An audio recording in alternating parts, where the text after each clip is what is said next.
నమస్తే, నేను కిషోర్ కుమార్. హరిహర వీరమల్లు సినిమా ఎలా ఉంది అని అడగటం పిచ్చి పనే అవుతుంది. ఎందుకంటే మన దేశంలోనే అతి కొద్ది మందికి సూపర్ స్టార్స్కు ఉండేటటువంటి అద్భుతమైనటువంటి ఒక అడ్వాంటేజ్ పవర్ స్టార్ పవన్ కళ్యాణ్కు ఉంది. ఆయన సినిమాలు హిట్టా ఫ్లాపా అన్నదంతా సంబంధం లేదు, బాగున్నాయా బాగలేదా అన్నదంతా సంబంధం లేదు. పవన్ కళ్యాణ్ సినిమా వచ్చిందంటే చాలు జనం తండోపతండారు. ముఖ్యంగా ఫ్యాన్స్ హంగామా హడావుడైతే మరో రేంజ్లో ఉంటుంది. సినిమా అద్భుతంగా ఉందనుకోండి, కొన్ని వారాల పాటు ఆ హంగామా, హడావుడి, ఆ రష్, ఆ జోష్, ఆ టాక్ అదంతా కొనసాగుతుంటుంది. అఫ్కోర్స్ యావరేజ్గా ఉన్నా సరే కొన్ని రోజుల పాటు అదే పరిస్థితి థియేటర్ల దగ్గర పండుగ వాతావరణం అయితే కనిపిస్తూ ఉంటుంది. సేమ్ అలాంటి సిచ్యువేషనే చాలా రోజుల తర్వాత ఈరోజు మన 2 తెలుగు రాష్ట్రాల్లోనూ కనిపిస్తోంది. హరిహర వీరమల్లు సినిమా రిలీజ్ అయినటువంటి థియేటర్ల దగ్గర ఇక ఫ్యాన్స్ హంగామా హడావుడైతే మామూలుగా లేదు.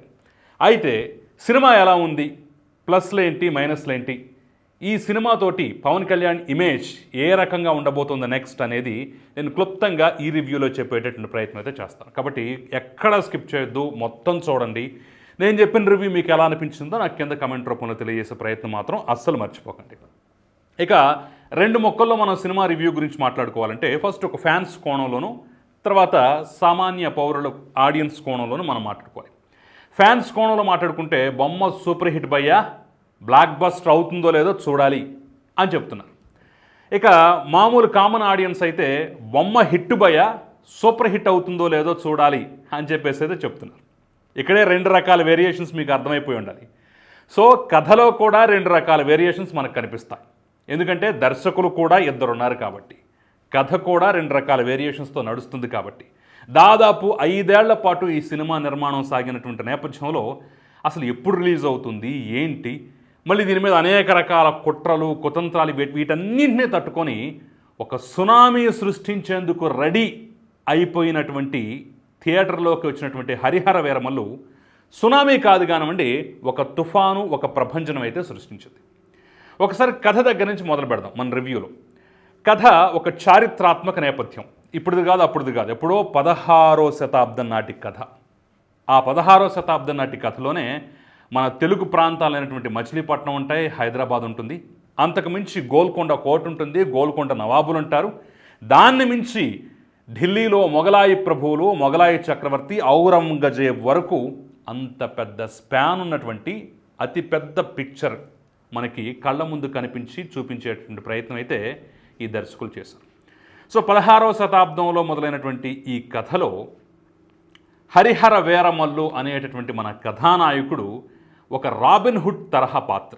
అంటే పెద్దోడిని కొట్టు పేదోడికి పెట్టు అనేటటువంటి పాత్రతోటి హరిహర వీరమల్లుని మలిచారు. ఆ గెటప్ చూసినా సరే, ఆ డైలాగులు చూసినా సరే, పవన్ కళ్యాణ్ ప్రతి ఫ్రేమ్లో అతను నడిచే విధానం, చూసే చూపు, మాట్లాడే తీరు, డైలాగులు, ఇక యాక్షన్ సీక్వెన్స్ అయితే చెప్పక్కర్లా, ఒక రేంజ్లో ఉండిపోతాయి అన్నమాట. సో కథ విషయానికి వచ్చే క్లుప్తంగా చెప్పాలంటే హరిహర వీరమల్లు ధర్మానికి బద్ధుడు. ధర్మాన్ని రక్షించడం, ముఖ్యంగా తాను నమ్మినటువంటి సనాతన ధర్మాన్ని రక్షించటం కోసం మచిలీపట్నం దగ్గర నుంచి ప్రారంభించినటువంటి తన ప్రయాణాన్ని ఆ సనాతన ధర్మ రక్షణలో భాగంగా ఢిల్లీ వరకు కొనసాగించి మొఘలాయి కోటల్ని బద్దలు కొట్టేందుకు ప్రయాణం చేసినటువంటి తీరు, ఆ జర్నీనే ఈ హరిహర వీరమల్లు కథ. ఇక ఇంతకుమించి మనం చెప్పడానికి ఏమి లేదన్నమాట, అంతకుమించి చెప్పుకోకూడదు కూడా రివ్యూలో. సో ఇందుట్లో ప్రతి పాత్రని చాలా అద్భుతంగా తీర్చిదిద్దారు. ఇప్పుడు మనం పవన్ కళ్యాణ్ మాటల గురించి, పవన్ కళ్యాణ్ డైలాగుల గురించి, పవన్ కళ్యాణ్ ఆహార్యం గురించి చెప్పుకుందాం. అదే స్థాయిలో ప్రతినాయక పాత్రగా మనకి ఈ సినిమాలో ఔరంగజేబ్ పాత్ర పోషించినటువంటి బాబీ డియోల్ కనిపిస్తాడు. ఒక రకంగా పోటాపోటీగా 2 క్యారెక్టరైజేషన్లు చాలా పోటాపోటీగా ఉంటాయి. దీంతోపాటు సత్యరాజ్ వంటి వాళ్ళు, సచిన్ ఖేత్కర్ వంటి వాళ్ళు, ముఖ్యంగా హరిహర వీరమల్లు సొంత టీమ్గా ఉండేటటువంటి సుబ్బరాజు కానివ్వండి, సునీల్ కానివ్వండి, నాజర్ పాత్రలు అంతే అద్భుతంగా ఎంటర్టైనింగ్గా ఉంటాయి. అయ్యప్ప పి శర్మ వంటి వాళ్ళు, ఇంకా మిగిలిన మనకు తెలియనటువంటి కొంత హిందీ నటులు, అదేవిధంగా ఇతర దేశాల నుంచి వచ్చినటువంటి పాశ్చాత్య నటులను కూడా తీసుకున్నారు. ఆ కాలానికి తగ్గట్టుగా బ్రిటిషర్స్ పాత్రలు, పోర్చుగీస్ వారి పాత్రలు, డచ్ పాత్రలు వేయడానికి వాళ్ళను కూడా తీసుకున్నారనమాట. ఇక కథానాయికగా నిధి అగ్రవాల్ తన పాత్ర చిన్నదైనా సరే అద్భుతంగా నటించింది. అందచందాలతో కనువిందు చేసేలాగా ఉంటుంది. ముఖ్యంగా మహారాణిలాగా కనిపించినటువంటి చూపించేటువంటి సన్నివేశాలు మాత్రం చాలా అద్భుతంగా ఉంటాయి. ఒక రకంగా ఆ ఉన్న కొద్దిసేపు కూడా అసలు కళ్ళు తిప్పుకోలేము అనేటటువంటి రీతిలో నిధి అగర్వాల్ పాత్ర కూడా ఆకట్టుకుంటుంది. ఇక సినిమా విషయానికి వస్తే ఫస్ట్ హాఫ్ సెకండ్ హాఫ్ రెండుగా డివైడ్ చేస్తే ఫస్ట్ హాఫ్ మాత్రం ఒక రకంగా చెప్పాలంటే చింపేశారనుకోవచ్చు. ఒక రేంజ్లో పెడుతుంది. అసలు రేసు గుర్రంలాగా ఫస్ట్ హాఫ్ దూసుకుపోతుంది. ముఖ్యంగా ఫస్ట్ హాఫ్లో ఒక్క వంక పెట్టడానికి కూడా మనకు ఎక్కడా కనిపించదు.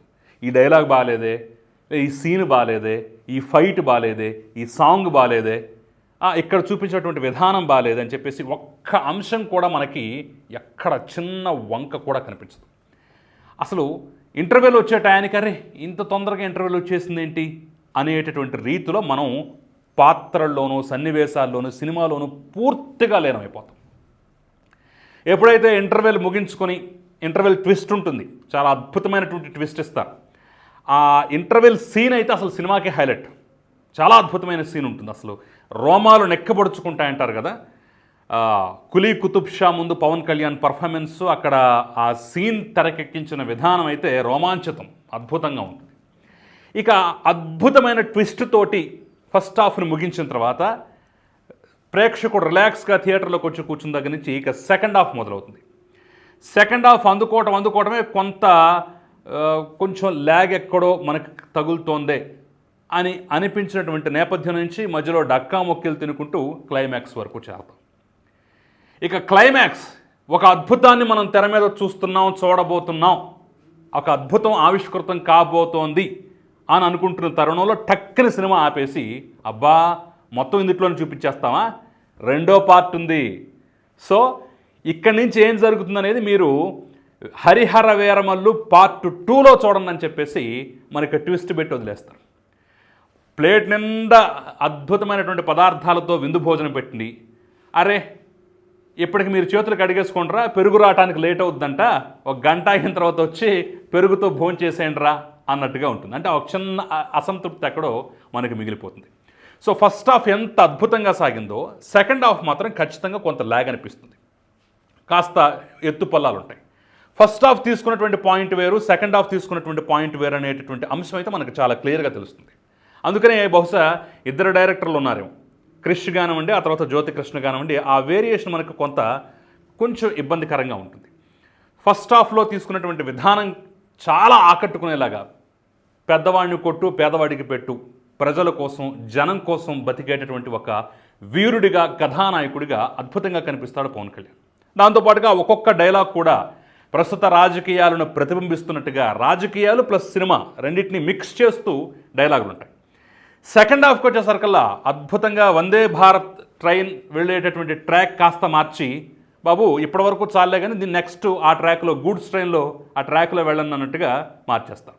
ఇక అక్కడి నుంచి సనాతన ధర్మం, హిందూ ధర్మం, ఆ రోజులో మొఘలాయ చక్రవర్తులు, మత మార్పిడి, హిందుత్వం, ఈ అంశం, ఈ భావజాలం అంటే ప్రస్తుతం పవన్ కళ్యాణ్ మాట్లాడుతున్నటువంటి అంశాలు ఏవైతే ఉన్నాయో, ఆయన స్పృశిస్తున్నటువంటి అంశాలు ఏవైతే ఉన్నాయో అలా వెళుతుందని కాస్త కొంచెం ట్రాక్ మార్చి పక్కకు పెడతారు. అక్కడ కొంచెం మనకి డిసప్పాయింట్ అయ్యే అవకాశం ఉంది. కానీ ప్రీ క్లైమాక్స్ నుంచి మళ్ళీ సినిమా ఎత్తుకుంటుంది. మళ్ళీ సినిమా ఎత్తుకొని ఇక క్లైమాక్స్కి చేరుతున్న ఒక అద్భుతాన్ని చూడబోతున్నాం అని కానీ టక్కన ఆపేసి సెకండ్ పార్ట్లోకి సినిమాని షిఫ్ట్ చేస్తారనమాట. సో ప్రతి పాత్ర అద్భుతంగా ఉంటుంది, మలిచినటువంటి తీరు కూడా చాలా బాగుంది. అట్ ద సేమ్ టైం సినిమాకి ప్రాణం బ్యాక్గ్రౌండ్ స్కోర్. పాటలు కూడా ఆకట్టుకునేలా ఉన్నాయి, కానీ అంతకు మించి పాటల కన్నా మించి బ్యాక్గ్రౌండ్, కీరవాణి ఇచ్చినటువంటి బ్యాక్గ్రౌండ్ స్కోర్, ముఖ్యంగా ఫస్ట్ హాఫ్లో ఎలివేషన్ ఇచ్చేటటువంటి సీన్స్లో బ్యాక్గ్రౌండ్ స్కోర్ అయితే అద్భుతంగా ఉంటుంది, మామూలుగా ఉంటుంది. ఒక రేంజ్లో బ్యాక్గ్రౌండ్ స్కోర్ కనిపిస్తుంది. పవన్ కళ్యాణ్ చూపించినటువంటి విధానం కానివ్వండి, పవన్ కళ్యాణ్ డైలాగులు కానివ్వండి, అన్నీ చాలా అద్భుతంగా మలిచారు. At the same time one man show లాగా పవన్ కళ్యాణ్ మొత్తం తన భుజస్కంధాల మీద వేసుకొని సినిమాని నడిపించారు. ఇక సినిమా నిర్మాణ విలువలు కూడా చాలా అద్భుతంగా ఉన్నాయి. కాకపోతే గ్రాఫిక్స్ మాత్రం నిరాశపరచక మానదు. బాహుబలి లాంటి సినిమాలను చూసిన తర్వాత ఆ రేంజ్ గ్రాఫిక్స్ ఊహించుకుంటారు. ఆ ట్విస్టులు కానీ ఆ మిగతా అంశాలు కానీ కొంత బాహుబలిని స్ఫూర్తిగా తీసుకొని చేశారో అనిపిస్తుంది. బట్ గ్రాఫిక్స్ మాత్రం తేలిపోయాయి. పవన్ కళ్యాణ్ స్థాయి సినిమాకు ఉండాల్సినటువంటి, లేదా హరిహర వీరమల్లు లాంటి చారిత్రక కథాంశానికి ఉండాల్సినటువంటి స్థాయిలో అయితే గ్రాఫిక్స్ లేవు, అది కొంత నిరాశపరుస్తాయి. సో ఫస్ట్ హాఫ్ బ్రహ్మాండం, సెకండ్ హాఫ్ ఆ స్థాయిలో కాకపోయినా బాగుంది అనిపించుకుంది. ఓవరాల్గా మొత్తంగా చూసినట్లయితే హరిహర వీరమల్లు సినిమా బొమ్మ హిట్టు అని ఖచ్చితంగా చెప్పక తప్పదు. ఇప్పటికే ఆకలితో ఉన్నటువంటి పవన్ కళ్యాణ్ ఫ్యాన్స్కి సో పంచభక్ష పరమాణాలతోటి అద్భుతమైనటువంటి విందు పెట్టినట్టుగానే మనం భావించాలి. ఫ్యాన్స్ కూడా దీని మీద ఎంత నెగిటివ్ ప్రచారం ఉన్నా సరే రెట్టింపు ఉత్సాహంతో వాటన్నిటిని ఎక్కడా పట్టించుకోకుండా అంతే ఉత్సాహంతో ఫ్యాన్స్ అయితే ఈ సినిమా చూడటానికి తరలొచ్చారు. కామన్ జనరల్ పబ్లిక్ కూడా చాలా గ్యాప్ తర్వాత పవన్ కళ్యాణ్ సినిమా థియేటర్లో రిలీజ్ కావడంతో అంతే ఉత్సాహంతో ఎక్కడ అసలు టికెట్లు దొరకనటువంటి పరిస్థితి చాలా చోట్ల కనిపించింది. మీరు ఎంతైనా డబ్బులు ఇవ్వండి, పెట్టండి, మేము తీసుకుంటాం, మాకు టికెట్లు ఇవ్వండి అని చెప్పేసి అడిగే వాళ్ళ సంఖ్య అయితే ఎక్కువైపోయింది. సో ఆ రకంగా ఎక్కడ థియేటర్లంతా పూర్తి స్థాయిలో చాలా రోజుల తర్వాత మళ్ళీ ఈ స్థాయి క్రౌడ్ చూడటం అనేది చాలా రోజుల తర్వాత జరిగింది. పెద్ద పెద్ద హీరోల సినిమాల్లో ఈ స్థాయి క్రౌడ్ అనేది హరిహర వీరమల్లుకి చాలా రోజుల తర్వాత మనకి ఆ స్థాయి క్రౌడ్ అయితే కనిపించింది. థియేటర్లో ఫుల్ పండుగ వాతావరణం. నెగిటివ్ టాక్ అయితే ఎక్కడ కొంత అసంతృప్తి ఉన్నా కానీ నెగిటివ్ టాక్, అసలు సినిమా బాగాలేదు, అలా చేశారు, ఇలా చేశారు, అది మైనస్ ఇది మైనస్ అనేటటువంటి నెగిటివ్ టాక్ అయితే ఎక్కడా కనిపించలేదు. ఓవరాల్గా సినిమా బాగుంది, హిట్టు. ఫ్యాన్స్ అయితే సినిమా బాగుంది, సూపర్ హిట్టు, బ్లాక్ బస్టర్ అవుద్ది అనుకున్నాం కానీ చూడాలి అనేటటువంటి కొంత సందిగ్ధావస్థలు ఉన్నారు తప్ప నెగిటివ్ టాక్, నెగిటివ్ ఫీడ్బ్యాక్ అయితే ప్రస్తుతానికి ఈ సినిమాకి ఎక్కడా కనిపించట్లేదు. ఎక్కడ కానీ బయట ఓవర్సీస్లో కానీ. ఖచ్చితంగా అనుకున్నటువంటి లక్ష్యాన్ని హరిహర వీరమల్లు రీచ్ అవుతుంది. అట్ ద సేమ్ టైం ఇప్పుడు ముందున్నటువంటి అతిపెద్ద అంశం ఏంటంటే ఓకే ఫస్ట్ పార్ట్ ఓకే, మరి Harihara Veeramallu second part A రకంగా తీస్తారు? కథ మొత్తం ఫస్ట్ పార్ట్లోనే చెప్పినట్టుగైతే అనిపిస్తోంది, చూస్తే మనకు అదే కనిపిస్తుంది. మరి సెకండ్ పార్ట్లో ఈ స్థాయి కథని తీసుకొస్తారా, లేదంటే ఈ కొనసాగింపును అక్కడ ఏ విధంగా చూపిస్తారు? ఒక 2 గంటలు 2.5 గంటల సినిమాని నెక్స్ట్ పార్ట్లో ఎలా తీస్తారనేదే అందరికీ ఒక మైండ్లో ఉన్నటువంటి డౌట్. మరి ఆ స్థాయిలో ఖచ్చితంగా జ్యోతి కృష్ణ మీద అయితే పెద్ద బాధ్యత ఉంది. మరి అది ఎప్పుడు రిలీజ్ చేస్తారు, ఎప్పటికి ప్రేక్షకుల ముందు రావచ్చు? మరి ఈ లోపల ఓజీ కానివ్వండి, లేదంటే ఉస్తాద్ భగత్ సింగ్ కానివ్వండి, మొన్న పవన్ కళ్యాణ్ చెప్పాడు ఒక 4-5 రోజులు షూట్ చేస్తే ఉస్తాద్ భగత్ సింగ్ కూడా పూర్తయిపోతుందంటారు. మరి వాటికి అవన్నీ పోటీ వస్తుందా, అసలు అది ఎప్పుడు రిలీజ్ చేస్తారనేది అయితే పెద్ద క్వశ్చన్ మార్క్ అయితే మిగిలిపోయింది. సో మొత్తానికి చాలా సంవత్సరాల తర్వాత పవన్ కళ్యాణ్ ప్రేక్షకులకు మాత్రం, ముఖ్యంగా ఆయన ఫ్యాన్స్కి ప్రేక్షకులకైతే ఒక అద్భుతమైన సినిమాని అందించారని అయితే చెప్పుకోవచ్చు. సునామీ సృష్టిస్తుంది అనుకున్నది కాస్త ప్రస్తుతానికైతే తుఫానుతో ఆగిపోయిందనేటువంటి భావన అయితే కలుగుతోంది. మరి ఇదంతా చూసిన తర్వాత, ఇదంతా విన్న తర్వాత ఒకవేళ మీరు కూడా సినిమా చూసినట్టయితే ఇప్పటికే మీ ఫీలింగ్ ఏంటనేది నాకు కమెంట్ రూపంలో తెలియజేయండి. Thank you.